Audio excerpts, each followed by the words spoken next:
Hi friends, പുതിയൊരു വീഡിയോയിലേക്ക് എല്ലാവർക്കും സ്വാഗതം. ശബരിയുടെ വീട്ടിൽ നിന്നും പോവാമെന്ന് തീരുമാനിക്കുകയാണ്. ശബരിയെ കുഞ്ഞിനെ ഏൽപ്പിച്ചുകൊണ്ടാണ് പോകുന്നത്. അപ്പോൾ ശബരി പറയുന്നുണ്ട്, എന്തിനാണ് ദയ നീ വീട്ടിലേക്ക് പോകുന്നത്? ഇവിടെ നിന്ന് തന്നെ ഞാൻ പറഞ്ഞ കാര്യങ്ങളൊക്കെ പരിഹരിച്ചാൽ പോരെ? അതിനുവേണ്ടി നിന്നെ രഘുവേട്ടനും പോരാത്തതിന് വിനയനും കൂടി സഹായിച്ചോളും എന്ന് പറയുമ്പോൾ, അത് വേണ്ട ശബരിയേട്ട, എൻ്റെ കല്യാണത്തിൻ്റെ മുന്നേ എൻ്റെ വീട്ടിൽ വെച്ച് ഉണ്ടായ പ്രശ്നം ഞാൻ തന്നെ അവിടെ പോയി പരിഹരിച്ചോളാം എന്നും പറഞ്ഞിട്ടാണ് ദയ പോകുന്നത്. അങ്ങനെ ദയക്ക് കുഞ്ഞിനെ വിട്ടു പോകുന്ന സമയത്ത് ചെറിയൊരു വിഷമം വരികയാണ്. അങ്ങനെ ശബരിയുടെ അടുത്ത് കുഞ്ഞിനെ ഏൽപ്പിച്ച് ഇതിലേക്ക് ഡ്രസ്സൊക്കെ ആക്കിയ ശേഷം ബാഗുമായിട്ട് ദയ പുറത്തേക്ക് ഇറങ്ങാൻ നിൽക്കാൻ കേട്ടോ. റൂമിൽ നിന്നും നേരെ ഹാളിലേക്ക് വരുന്ന സമയത്താണ് അവിടേക്ക് അനന്തമാഷ് ഇതൊന്നും അറിയാതെ വരുന്നത്. അങ്ങനെ മാഷിനെ കാണുന്ന സമയത്ത് സ്നേഹത്തോടു കൂടി മാഷിനെ വീട്ടിലേക്ക് വിളിക്കുകയാണ്. അങ്ങനെ രാമനാഥനും മാഷും കൂടി സംസാരിക്കുകയാണ് കേട്ടോ. വസന്തി അവിടേക്ക് വരികയാണ്. എന്നിട്ട് അനുപമയ്ക്ക് ആ വീട് വാങ്ങിച്ചു കൊടുക്കുന്നതിനെ കുറിച്ച് പറയുകയാണ് കേട്ടോ. എന്നിട്ട് പറയാണ്, അല്ല അനുപമയ്ക്ക് ഇപ്പോൾ വീട് വാങ്ങിച്ചു കൊടുക്കുന്നതിൻ്റെ പേരിൽ അവിടെ പ്രശ്നങ്ങൾ ഉണ്ടാവാനൊക്കെ സാധ്യതയുണ്ടല്ലോ. കാരണം തറവാട്ടിൽ നിന്നും കിട്ടിയ പണം വെച്ചല്ലേ അനുപമയ്ക്ക് ആ വീട് വാങ്ങിച്ചു കൊടുക്കുന്നത്. അതിൻ്റെ പേരിൽ എല്ലാവർക്കും അതൊരു പ്രശ്നമായി മാറില്ലേ എന്ന് ചോദിക്കാൻ കേട്ടോ. അപ്പോഴത്തേക്കും അനന്തമാഷിന് കാര്യം മനസ്സിലാവുകയാണ്. അപ്പോൾ വാസന്തിയോട് രാമനാഥൻ പറയണേ, എന്തിനാണ് നീ ഇപ്പോൾ ഇതൊക്കെ ഇവിടെ സംസാരിക്കുന്നത് എന്ന് ചോദിക്കുമ്പോൾ, വാസന്തി ചോദിച്ചതിൽ ഒരു തെറ്റുമില്ല. വാസന്തി ഇപ്പോൾ എന്നോട് ഈ ചോദിച്ച അതേ ചോദ്യം തന്നെയാവും എൻ്റെ മക്കൾക്കും അവരുടെ മനസ്സിലുണ്ടാവും. വാസന്തി ചോദിച്ചതിൽ ഒരു തെറ്റുമില്ല എന്ന് പറയട്ടോ.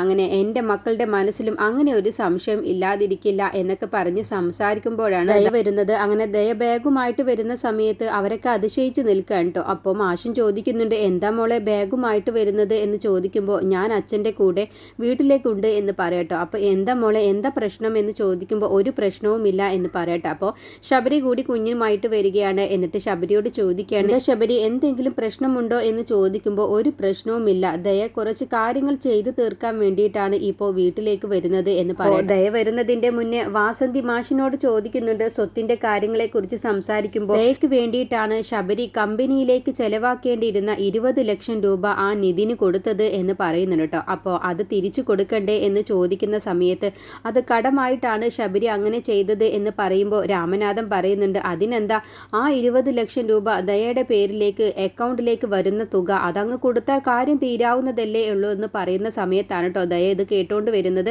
അപ്പോൾ ദയ പറയാണ്, അത് ശരിയാവില്ല എന്ന് പറഞ്ഞിട്ടാണ് ദയ കാര്യം പറയുന്നത്. ആ ഇൻഷുറൻസ് തുക തിരിച്ചു കൊടുക്കുകയാണ് എന്ന് പറയാം. രാമനാഥനൊക്കെ അതിശയിച്ച് നിൽക്കുകയാണ്, ഇവളെന്താ ഇങ്ങനെ പറയുന്നത് എന്നുള്ള ഭാവത്തിൽ. അങ്ങനെ ശബരി പറഞ്ഞ കാര്യങ്ങൾ കൂടി ആ സമയത്ത് ദയ പറയുകയാണ്. ശബരിയേട്ടൻ പറഞ്ഞത് ആ നിധിൻ്റെ പേരിലുള്ള ആ തുക നമുക്ക് വേണ്ട എന്ന് തന്നെയാണ്. അപ്പോൾ അത് ഞാൻ ഇൻഷുറൻസ് കമ്പനിക്കാർക്ക് തിരിച്ചു കൊടുക്കാൻ വേണ്ടിയുള്ള ഒപ്പും കാര്യങ്ങളൊക്കെ ചെയ്യണം. അതിനു വേണ്ടി ഞാൻ വീട്ടിലേക്ക് വരികയാണ്. അങ്ങനെ കുറച്ച് കാര്യങ്ങൾ എനിക്ക് ചെയ്തു തീർക്കാനുണ്ട് അച്ഛാ എന്ന് പറഞ്ഞിട്ടാണ് കേട്ടോ മാഷിൻ്റെ കൂടെ പോവാൻ ഒരുങ്ങുന്നത്. അപ്പോൾ മാഷിന് ചെറുതായിട്ടൊരു സങ്കടം വരുന്നുണ്ട്, ഇനിയിപ്പോൾ ശബരിയും ദയയും തമ്മിൽ എന്തെങ്കിലും പ്രശ്നമുണ്ടോ എന്നുള്ള ഭാവത്തിൽ. അപ്പോൾ മാഷ് ചോദിക്കുമ്പോൾ ശബരി പറയുന്നുണ്ട്, ഒരു പ്രശ്നവുമില്ല, ദയയുടെ നിർബന്ധിതനാണ് ഇപ്പോൾ ദയ വീട്ടിലേക്ക് വരുന്നത് എന്ന് പറയണം. അപ്പോൾ രാമനാഥൻ പറയും, മോളെ നിന്നെ ഞാൻ ആരതി ഒഴിഞ്ഞ് അകത്തേക്ക് കയറ്റിയത് ഈ വീട്ടിൽ തന്നെ ഉണ്ടാവണം എന്ന് കരുതിയിട്ടാണ് എന്ന് പറയട്ടെ. അപ്പോൾ ദയവിഷമത്തോടു കൂടി പറയുന്നുണ്ട്, അതിനച്ഛ ഞാൻ തിരിച്ചു വരും, എൻ്റെ പ്രശ്നങ്ങളൊക്കെ ഒന്ന് ഒതുക്കി തീർത്തേ ശേഷം ഞാൻ തിരിച്ച് ഇവിടേക്ക് തന്നെ വരും. ഇപ്പോൾ തൽക്കാലം ഞാൻ പോകുമ്പോൾ കുഞ്ഞിനെ കൊണ്ടുപോകുന്നില്ല എന്ന് പറയണം. അങ്ങനെ മാഷ് പറയണ, ഈ സമയം ഞാൻ ഇവിടേക്ക് വരാൻ തോന്നിയത് എൻ്റെ മോളെ തനിച്ച് പറഞ്ഞയക്കണ്ട എന്ന് കരുതിയിട്ടാവും. എൻ്റെ മോള് എൻ്റെ കൂടെ വരുമ്പോൾ അതൊരു ആശ്വാസം തന്നെയാണല്ലോ എന്ന് പറഞ്ഞ് ദയയും കൂട്ടി മാഷ് അവിടെ നിന്ന് പോവുകയാണ് കേട്ടോ. അങ്ങനെ ദയ പോകുന്നത് രാമനാഥനും വാസന്തിയും ശബരിയും ഒക്കെ നോക്കി നിൽക്കുകയാണ്. പിന്നീട് അനുപമ ഭാനുമ്മയുമായിട്ട് സംസാരിക്കാൻ കേട്ടോ. അപ്പോൾ ഭാനുമ്മ പറയുന്നുണ്ട്, മോളുടെ പേരിലേക്ക് ഈ വീടും പറമ്പും ആക്കി കഴിഞ്ഞാൽ പിന്നെ സ്വന്തമായ ഒരു വീടും പറമ്പും ഉണ്ടാകുന്ന സമയത്ത് ആ വീട്ടിൽ നിന്നും കിട്ടുന്ന ഓരോ സാധനങ്ങളും നമുക്ക് നല്ല ആശ്വാസത്തോടു കൂടി എന്ത് കാര്യങ്ങളും ചെയ്യാനും ഒക്കെ അതൊരു നല്ലതാണെന്ന് പറയട്ടോ. വീട്ടിൽ നിന്നും കിട്ടുന്ന തേങ്ങയും എന്തിന് കാന്താരി പോലും നമുക്കത് പറിച്ച് എന്തെങ്കിലും ഉണ്ടാക്കി കഴിക്കുമ്പോഴൊക്കെ വല്ലാത്തൊരു സന്തോഷമാണ് മനസ്സിന് എന്ന് പറയാണ്. അപ്പോൾ അനുപമ പറയാണ്, ഈ വീടിൻ്റെ രജിസ്ട്രേഷൻ കഴിഞ്ഞ ശേഷം ഞാൻ ഈ വീട്ടിൽ ഒരു അടുക്കളത്തോട്ടം തന്നെ ഉണ്ടാക്കും. എന്നിട്ട് ഭാനുമെ നമുക്ക് സന്തോഷത്തോടു കൂടിയും സംതൃപ്തിയോടു കൂടിയും ഇവിടെ ഉണ്ടാക്കുന്ന ഭക്ഷണം വെച്ച് ജീവിക്കുകയും ചെയ്യാം എന്നൊക്കെ പറഞ്ഞിരിക്കുമ്പോഴാണ് അവിടേക്ക് സുശീല വരുന്നത്. അങ്ങനെ കോളിംഗ് ബെല്ല് അടിക്കുന്നത് കേൾക്കുമ്പോൾ ഭാനുമ്മ കതക് തുറക്കാൻ വേണ്ടി ചെല്ലുകയാണ്. അങ്ങനെ കതക് തുറന്ന് കാണുന്നത് സുശീലയെ കാണുമ്പോൾ ഭാനുമ്മ അങ്ങ് ഞെട്ടിപ്പോവുകയാണ്, ഇവളെന്താ ഇവിടെ എന്നുള്ള ഭാവത്തിൽ.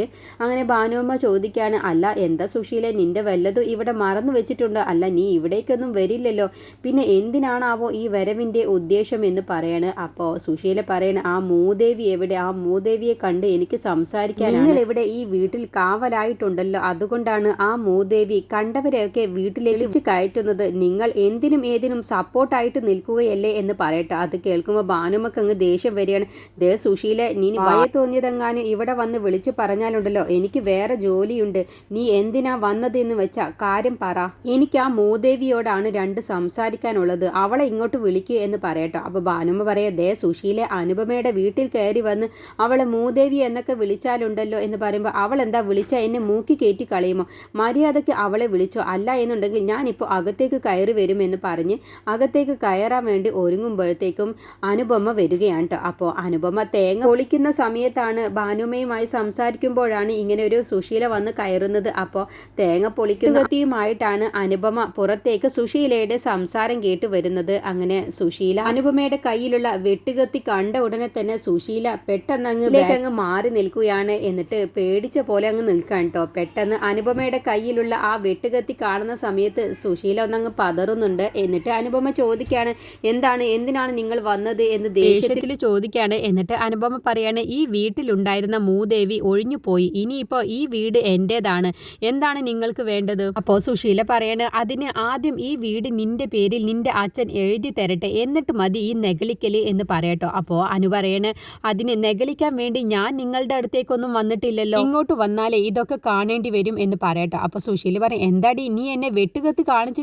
പേടിപ്പിക്കാൻ മാറ്റി വെക്കടി എന്ന് പറയട്ടോ. അത് ഞാൻ ഈ കത്തി വെച്ച് ഒരു പണി ചെയ്തുകൊണ്ടിരിക്കുകയാണ്, അല്ലാതെ നിങ്ങളെ കണ്ടുകൊണ്ട് ഞാൻ വെട്ടുകത്തി എടുത്തുകൊണ്ട് വന്നതെന്നല്ല. ഇനിയിപ്പോൾ ഈ വെട്ടുകത്തി കണ്ട് നിങ്ങൾ പേടിക്കൊന്നും വേണ്ട. ദേ ഭാനുമ ഇത് പിടിച്ചേക്ക് എന്ന് പറഞ്ഞ് ഭാനുമയുടെ കയ്യിൽ കൊടുക്കാണ്ട്. അല്ല, ഞാൻ ഹർഷയെ അടിക്കുന്ന സമയത്ത് വെറുതെ മുഖം വെച്ച് തന്ന് ഞാൻ നിങ്ങളെ അടിച്ചു എന്ന് പറഞ്ഞുണ്ടാക്കിയ സ്ത്രീയല്ലേ, അതുകൊണ്ട് ഈ വെട്ടുകത്തിയുമായിട്ട് ഞാൻ നിങ്ങളെ കൊല്ലാൻ വന്നു എന്നൊക്കെ നിങ്ങൾ പറഞ്ഞുണ്ടാക്കും. അതുകൊണ്ട് ഭാനുമ എന്തേ കത്തി പിടിച്ചേക്ക്. സുശീല പറയണേ, വല്ലാതെ നെഗലിക്കണ്ടടി, അർത്ഥം കിട്ടിയാലേ അർദ്ധലാത്തിയിൽ കൊട പിടിക്കുമെന്ന് പറഞ്ഞിട്ടുണ്ട്. നിന്റെ അമ്മയുടെ വീട്ടിൽ നിന്ന് കിട്ടിയ സ്വത്ത് വെച്ച് അഹങ്കരിക്കുകയൊന്നും വേണ്ടടി എന്ന് കരുതിയിട്ട് ഈ ലോകം മുഴുവനും വാങ്ങാമെന്നൊന്നും നിങ്ങൾ കരുതുകയും വേണ്ട. അനുപമ പറയാണ്, അങ്ങനെ ഒരു വിചാരമൊന്നും എനിക്കില്ല, പക്ഷേ എനിക്ക് ഒരു ഉറപ്പുണ്ട്, എൻ്റെ അച്ഛൻ ഈ വീട് എൻ്റെ പേരിൽ വാങ്ങിത്തരുമെന്നുള്ള വിശ്വാസം എനിക്കുണ്ട്. അത് ശരി, അപ്പൊ പിന്നെ എല്ലാ അർത്ഥത്തിലും നിനക്ക് വിലസാമല്ലോ. നീ എന്താടി ഇപ്പൊ കരുതി വെച്ചിരിക്കുന്നത്? നീ എന്തിനാടി ആ രവിയുമായിട്ട് ഇപ്പൊ ബന്ധം കൂടിയിരിക്കുന്നത്? നീയാണ് ആ രവിയെ ഇളക്കി വിട്ടത് എന്നൊക്കെ ഞങ്ങൾക്ക് മനസ്സിലായിട്ടുണ്ട്. എന്റെ മോനെ ഡിവോഴ്സ് ചെയ്ത ശേഷം എന്തുമായിക്കോ, ഒരു കുഴപ്പവുമില്ല. അതിന്റെ മുന്നേ നീ എന്തെങ്കിലും ഈ നാട്ടിൽ നിന്നുകൊണ്ട് പ്രശ്നമുണ്ടാക്കിയാൽ, പേരുദോഷം ഉണ്ടാക്കിയാലുണ്ടല്ലോ എന്നങ്ങ് വിരല് ചൂണ്ടിയിട്ട് സുശീല പറയട്ടോ. അപ്പോൾ ചോദിക്കുകയാണ്, ഉണ്ടാക്കിയാൽ നിങ്ങൾ എന്ത് ചെയ്യും? സുശീലയ്ക്ക് ഉത്തരം മുട്ടി നിൽക്കാൻ കേട്ടോ. എന്നിട്ട് അനു പറയാണ്, അതെ, നിങ്ങളുടെ വിചാരം എന്താ? നിങ്ങൾക്കും നിങ്ങളുടെ ഒപ്പമുള്ളവർക്കും മാത്രം ഇതൊക്കെ ചെയ്യാൻ കഴിയും എന്നാണോ? എങ്കിൽ നിങ്ങൾ കേട്ടോളൂ, എനിക്കും നിങ്ങൾക്ക് എന്നെ അപമാനിച്ചിറക്കി വിടാൻ ഹർഷയെ കൂട്ടുപിടിക്കാൻ കഴിയുമെങ്കിൽ എനിക്ക് നിങ്ങളെയും നിങ്ങളുടെ മകനെയും നാണം കെടുത്താൻ രവിയെയും കൂട്ടുപിടിക്കാൻ കഴിയും. രവി ഇന്ന് ഇവിടെ വന്ന കാര്യം നിങ്ങൾ അറിഞ്ഞിട്ടുണ്ടാകുമല്ലോ. അവൻ ഇനിയും വരും, ഞാൻ അവനെ വിളിച്ചു വരുത്തുകയും ചെയ്യും. നിങ്ങൾക്ക് എന്താണ് ചെയ്യാൻ കഴിയുക എങ്കിൽ നിങ്ങൾ അങ്ങ് ചെയ്യ് എന്ന് പറഞ്ഞ് അനുപമ സുശീലയെ വെല്ലുവിളിക്കാൻ കേട്ടോ. അപ്പോൾ സുശീല എങ്ങനെ പതറിങ്കൊണ്ട് എന്ത് പറയണമെന്ന് അറിയാതെ ഉത്തരം മുട്ടി നിൽക്കുകയാണ്. എന്നിട്ട് എടി എന്നങ്ങ് ദേഷ്യത്തിൽ അങ്ങ് വിളിക്കുകയാണ് കേട്ടോ. അപ്പോൾ അനുപമ ഭാനുമയുടെ കയ്യിലുള്ള വെട്ടുകത്തി അങ്ങ് വാങ്ങുകയാണ്. അതോടുകൂടി സുശീല അങ്ങ് പെട്ടെന്ന് ബാക്കിലേക്ക് തന്നെ നിൽക്കുകയാണ് കേട്ടോ, പേടിച്ചിട്ട്. എന്നിട്ട് സുശീല പതിവ് പോലെ അങ്ങ് പ്രാകാൻ തുടങ്ങുകയാണ് കേട്ടോ. എന്നിട്ട് പറയുകയാണ്, ഇനി ഇതിനൊക്കെ അനുഭവിക്കുമടി, നിന്നെയും നിന്റെ കുടുംബത്തിനെയും ഞാനൊരു പാഠം പഠിപ്പിക്കുക തന്നെ ചെയ്യും. എനിക്കും എൻ്റെ മകനും ഈ നാട്ടിൽ ഒരു വിലയും നിലയും ഒക്കെ ഉണ്ട്. അത് കളഞ്ഞു കുടിക്കാനാണ് നിന്റെ ഉദ്ദേശമെങ്കിൽ നിന്നെ ഞാൻ ഒരു പാഠം പഠിപ്പിക്കുക തന്നെ ചെയ്യും. ഇത് നീ കുറിച്ചിട്ടോ, ഇത് സുശീലയുടെ വാക്കാണ് എന്നും പറഞ്ഞ് സുശീല ദേഷ്യപ്പെട്ടിട്ട് പ്രാഗ്യം കൊണ്ട് അവിടെ നിന്ന് പോവുകയാണ് കേട്ടോ. അങ്ങനെ സുശീല പോയി കഴിഞ്ഞ ശേഷം അനുപമയ്ക്ക് വല്ലാത്ത വിഷമം വന്ന് സങ്കടപ്പെട്ട് നിൽക്കുകയാണ്. പിന്നീട് സച്ചിയുടെ വീട്ടിലേക്ക് രാഹുലിൻ്റെ അച്ഛനും അമ്മയും അവിടേക്ക് വരികയാണ് കേട്ടോ. ഇന്ദുവിനെ കുറിച്ചുള്ള കാര്യങ്ങളൊക്കെ പറയാൻ വേണ്ടി ഞങ്ങളിപ്പോൾ ഇവിടേക്ക് വന്നത് ഇന്ദു എന്താണ് തീരുമാനിക്കുന്നത് എന്ന് അറിയാൻ വേണ്ടിയിട്ടാണ്. ഇന്ദു എന്തു പറഞ്ഞാലും ഞങ്ങളത് അനുസരിച്ചോളാം എന്നൊക്കെ പറയട്ടോ. അപ്പോൾ സച്ചിയുടെ ഭാര്യ സാവിത്രി അങ്ങ് കരഞ്ഞുകൊണ്ട് പറയുകയാണ്, എന്ത് ഇനി തീരുമാനിക്കാനാണ്? എൻ്റെ മോളുടെ ജീവിതമല്ലേ ഇപ്പോൾ തകർന്നത്. ഇതിലും ഭേദം സത്യൻ തന്നെയാണ് എൻ്റെ മോനെ കല്യാണം കഴിച്ചാൽ മതിയായിരുന്നു. ആ സുശീലയുടെ സ്വഭാവം കാരണമാണ് ഞങ്ങൾക്കൊക്കെ ഇതിൽ നിന്നൊരു മനംമാറ്റം ഉണ്ടായത് തന്നെ. പിന്നെ ഞങ്ങളുടെ ബന്ധുക്കളും ഞങ്ങളെന്തോ വലിയൊരു തെറ്റ് ചെയ്ത പോലെയായിരുന്നു അവരൊക്കെ പറഞ്ഞു പരത്തിയത്. ഇപ്പോൾ എൻ്റെ മോളുടെ ജീവിതമല്ലേ തകർന്നു പോയത് എന്ന് പറയട്ടോ. അപ്പോൾ രാഹുലിൻ്റെ അച്ഛനും അമ്മയും പറയുകയാണ്, അതിന് ഞങ്ങളുടെ വീട്ടിലേക്ക് സത്യൻ തന്നെയാണ് ആദ്യം വന്നത്.